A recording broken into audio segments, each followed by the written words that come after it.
Hey yo, thanks for tuning in to The Source, your source for celebrity news. Check this out.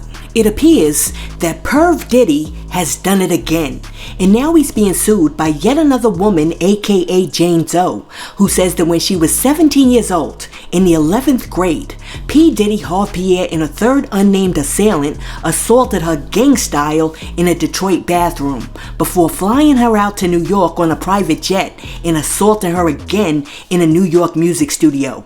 Now, you know that we over here at The Source are on Diddy's behind like white on rice, so we got the official paperwork and some of the pictures. Let's get into it.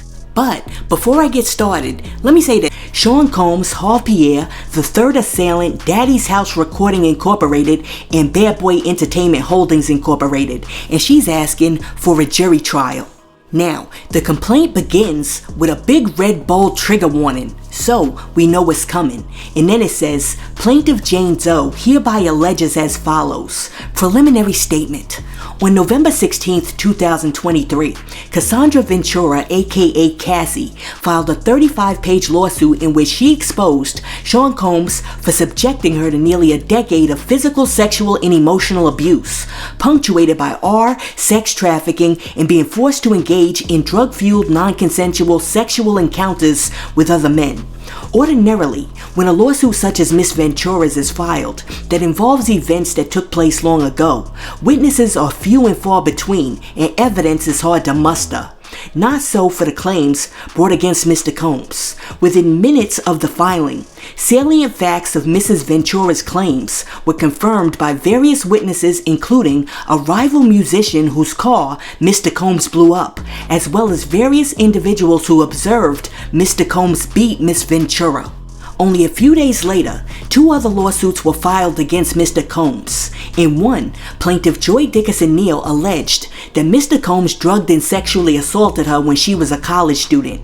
The other lawsuit accused Mr. Combs and singer Aaron Hall of forcing the plaintiff and another unidentified woman into non-consensual sex. At the same time, a fourth lawsuit was filed, this one against Mr. Combs' companies and defendant Harve, the longtime president of Bad Boy Entertainment Holdings Incorporated, aka Bad Boy. The suit alleged that Mr. Pierre used his position of power at Bad Boy to groom and sexually assault his former assistant, and that Bad Boy looked the other way at the time. This is now the fifth lawsuit filed against Mr. Combs in the last 3 weeks. Incredibly, the allegations brought by Miss Doe are in many ways even more egregious than those brought by his prior victims. Specifically, in 2003, when she was only 17 years old and in the 11th grade, Miss Doe was sex trafficked and gang diddled by Mr. Combs, Mr. Pierre, and the third assailant. In short, when she was just a teenager, Miss Doe met Mr. Pierre and the third assailant in a lounge in the Detroit, Michigan area.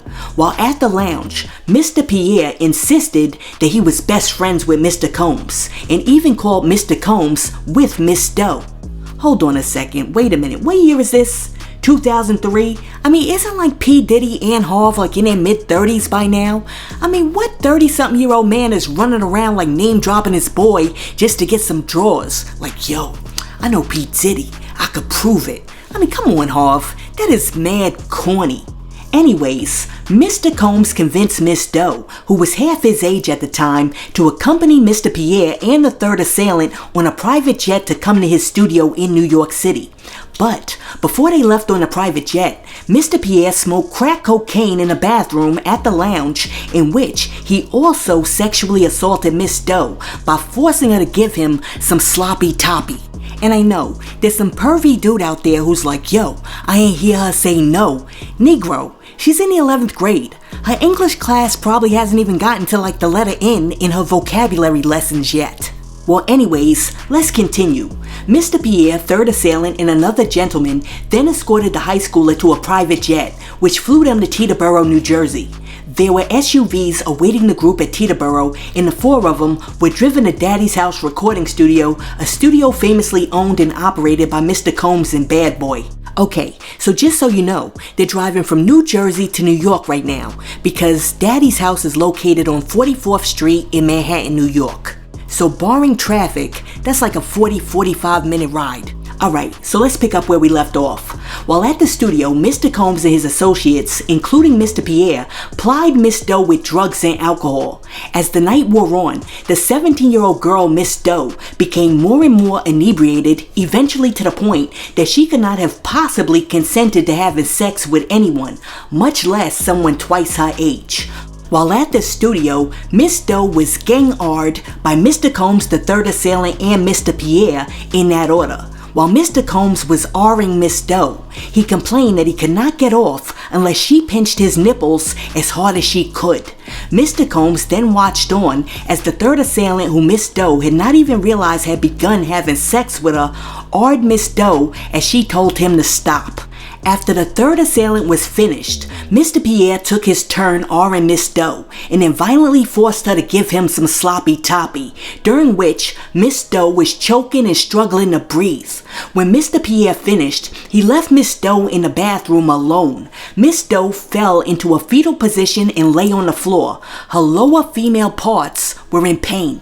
Finally, after a period of time, Miss Doe regained her bearings. However, she could barely stand up following the gang-R and had to be helped to walk out of the building and back to the car. She was taken back to an airport and flown back to Michigan. However, she has very limited recollection of her transport home and only remembers being in her car sometime early in the morning. Hold on a second, because this right here is a lot. I mean, if these dudes did what this chick is alleging that they did, and they left her on the bathroom floor, these dudes are monsters. I gotta tell you, while I'm reading this, I'm feeling a certain kind of way. Alright, let's get back into it. Unlike many victims who have come forward after decades, Miss Doe can prove that she not only met Mr. Combs on the night in question, but was in his studio in New York City with him on that night. Remember, when viewing these, Miss Doe was 17 years old. Alright, so on this particular page of the lawsuit, the attorneys include like 4 pictures of this young girl in the studio, including one picture where she's sitting on Diddy's lap. Okay, so I'm looking at these photos, and there's one thing that I really need to know. At this point, Diddy is about 34 years old, and he's made mad millions off of like Biggie, Faith, Mace, Mary J. Blige, 112, and everybody else. So I'm wondering, like, why in the world is this doggone studio so dirty? I mean, it looks mad dusty and dingy in that rape studio. Oh, wait a minute, I mean rap studio. I mean, I've been in mad studios, and none of them are like the Beverly Hills Hilton, but this one right here just looks especially dark, dank, and stink. I mean, you would think that a millionaire could spruce up the place a bit. I mean, you don't have to do much. Just a little bit from Target, a little bit from Burlington, a little bit from Marshall's. You know, make it look nice. And I know, you're like, Sauce, why in the world are you talking about Burlington Coat Factory in the middle of like the sexual assault? I mean, I just think I needed like a quick respite. Alright, I'm getting back to the case. Right here on this page, her attorneys make a note that her face has been blurred out to protect her anonymity. Okay, so right here it continues on to say, women who have come forward against Mr. Combs and Mr. Pierre in recent weeks, Miss Doe is doing the same.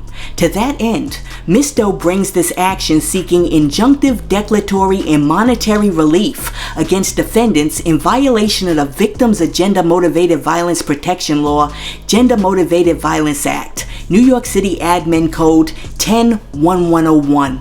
Alright, so the next bolded section says jurisdiction and venue, and then it says the court has jurisdiction over this matter pursuant to 28 U.S.C. 1332, as this action involves citizens of different states and the amount in the controversy in this matter exceeds $75,000. The court has supplemental jurisdiction over plaintiffs' related claims arising under state and city law pursuant to 28 U.S.C. 1367. Pursuant to 28 U.S.C. 1391, venue is proper in this court because a substantial part of the events or omissions giving rise to this action, including the unlawful employment practices and intentional and negligent torturous conduct alleged herein, occurred in this district. Okay, so basically this is just all saying this court is the proper place for this case to take place. And that brings us to the bolded section called parties. And it says, Plaintiff Jane Doe is a citizen of Canada. Defendant Sean Combs is a citizen of the state of California. Defendant Harve is a citizen of the state of New York. Defendant, the third assailant, is, upon information and belief, a citizen of the state of New York. Defendant Daddy's House Recordings Incorporated is a music, media, and entertainment company founded and owned by defendant Sean Combs. Daddy's House is incorporated and headquartered in New York, New York. During the relevant time period, Daddy's House and/or Sean Combs owned and operated the Daddy's House recording studio wherein Miss Doe was R.'d by Mr. Combs, Mr. Pierre, and the third assailant. Defendant Bad Boy Entertainment Holdings Incorporated, aka Bad Boy, is a music, media, and entertainment company founded and owned by defendant Sean Combs. Bad Boy is incorporated and headquartered in New York, New York. During the relevant time period, Bad Boy and/or Sean Combs owned and operated the Daddy's House recording studio wherein Miss Doe was R.'d by Mr. Combs, Mr. Pierre, and the third assailant. Okay, so right here it looks like she's taking a page out of like Cassie's book because her and her attorneys are going after all of Diddy's businesses that are associated with like Daddy's House. Alright, so that brings us to the next bolded heading, which is factual allegations. And it says, in 2003, Miss Doe was a 17-year-old 11th grader residing in a suburb of Detroit, Michigan. At the time, Mr. Combs was 34 years old, twice the age of Miss Doe, into the role of president. At the time, Mr. Combs had many connections to Michigan, including, among others, to the Black Mafia family, BMF, a drug trafficking and money laundering organization that is rumored to have seeded Bad Boy. Accordingly, upon information and belief, Mr. Combs' associates, including Mr. Pierre and the third assailant, spent significant time in and around Detroit, Michigan. Let me pump the brakes and stop right here. Because now, they done brought BMF and Big Meech into it. Little Meech, we gonna need you to call Big Meech and tell him he gonna need to testify. But let me tell you why this is very, very bad for Diddy. Because not only does this open up the door to dirt that he was possibly doing in Detroit, but it also links him to stuff that's going on in Atlanta. And if that's the case, they might turn around and hit P. Diddy with a RICO. And you know darn well that Fannie Willis is over there like twiddling her thumbs, ready to get her hands on P. Diddy. Mark my words, if this case right here is not settled and it goes to court, a lot of dominoes are getting ready to start falling. Alright, so the complaint goes on to say, on one evening between the spring and fall of 2003, Miss Doe was out with friends. It was not uncommon for her and her friends to frequent bars and lounges in the Detroit area. Certain of Miss Doe's friends were well connected with people in the music industry. And I know, somebody's getting ready to come in the comment section like, Sauce, what was she doing in the bar? You know exactly what she was doing in the bar. She was out there trying to act grown, the same way we were all trying to act grown when we were 17. And I know, you're gonna come back in the comment section like, Sauce, not me, I was at home reading when I was 17. Okay, that makes you a freaking anomaly. But I digress. On the evening in question, Miss Doe was with friends in a lounge when she was approached by who she later learned was saying that she was hot, among other things. He then began talking about his self-described best friend and brother, Mr. Combs. Specifically, Mr. Pierre continually stated that Mr. Combs would love to meet Mrs. Doe. Okay, this right here might be very important because this suggests that Harve Pierre is to Diddy what Ghislaine Maxwell was to Jeffrey Epstein. He's the pickup guy, the recruiter. Alright, I'ma stop interrupting. It goes on to say that Mr. Pierre even called Mr. Combs and put Miss Doe on the line. Mr. Combs told Miss Doe that he would love to meet her and said that she could accompany Mr. Pierre to New York City in a private jet. Shortly thereafter, Mr. Pierre directed Miss Doe to go with him dudes. Alright, after he finished smoking crack, Mr. Pierre suddenly took out his thing, demanded that Miss Doe suck his thing, and forced Miss Doe's head down to perform on his thing. After assaulting Miss Doe, Mr. Pierre directed her to accompany him, the third assailant, and a third member of the group to an airport in Pontiac, Michigan, where Signature, a fixed-base operator, had prepared a private jet to take the four of them to New York City. Upon information and belief, a private jet landed at Teterboro Airport. Upon departing the jet, two black SUVs were awaiting the group. Miss Doe got into an SUV with Mr. Pierre, and the third assailant and the other member of the group went in the second SUV. The SUVs brought the group to Daddy's House Recording Studio, a recording studio and hangout owned and operated by Mr. Combs and Bad Boy. When Miss Doe arrived, she was escorted into the building where she distinctly remembers seeing a sign for the company, Technicolor. Upon entering the studio, Miss Doe first encountered Mr. Combs. At the time she arrived, a female recording artist was using the studio as Mr. Combs and her parents watched on. She finished up shortly after Miss Doe arrived and left. Who might that be? Who is P. Diddy working with in 2003? We gonna have to definitely look into that. While still in the studio section of Daddy's house, Mr. Combs asked Miss Doe to sit on his lap to take a picture. A copy of the photograph is below. Mr. Combs, Mr. Pierre, and the third assailant began to ply Miss Doe, a 17-year-old child at the time, with copious amounts of drugs and alcohol. While the evening became a blur, Miss Doe does recall Mr. Combs, Mr. Pierre, and the third assailant hitting on her incessantly, stroking her body and asking to see her ASS, and telling her how hot and sexy she was. Listen, I don't know about you, but just the thought of P. Diddy touching me gives me the heebie-jeebies. Alright, various other pictures were taken in the studio that night, leaving no doubt that Miss Doe was in Mr. Combs' New York City studio with Mr. Combs on the night that she was AR'd. As the night wore on, the 17-year-old Miss Doe became more and more inebriated, eventually to the point that she could not possibly have consented to having sex with anyone, much less someone twice her age. Nevertheless, that evening Mr. Combs directed Miss Doe to accompany him into the bathroom of the studio. Once there, Mr. Combs removed Miss Doe's skirt and underwear and penetrated her from behind with his thing while she hung over the sink. Miss Doe did not consent to having sex with Mr. Combs, but he continued thrusting. At some point, Mr. Combs turned Miss Doe around to face him. He told her that he could not orgasm and asked her to squeeze his nipples as hard as she could to help him get off. He then turned her back around and continued to awe her. By this point, Miss Doe was coming in and out of consciousness because of the drugs and alcohol that she had been given by defendants. Her next memory was looking up into the mirror above the sink to find that the third assailant had replaced Mr. Combs and was awing her from behind. Mr. Combs was watching the third assailant assault Miss Doe from the chair outside the bathroom. At this point, Miss Doe mustered the energy to tell the third assailant to stop, and that she didn't want to have sex with him. The third assailant did not stop, and continued to awe Miss Doe, who did not have the strength to force him off of her.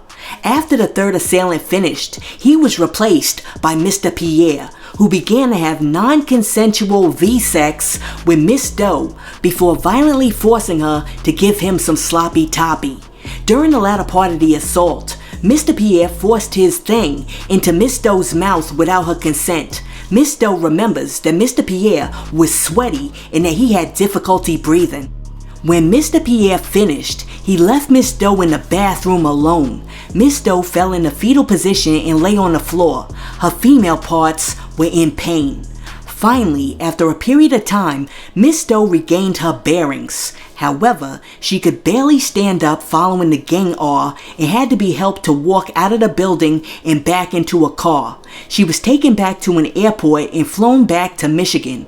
However, she has very limited recollection of her transport home and only remembers being in her car sometime early in the morning. Her underwear was missing.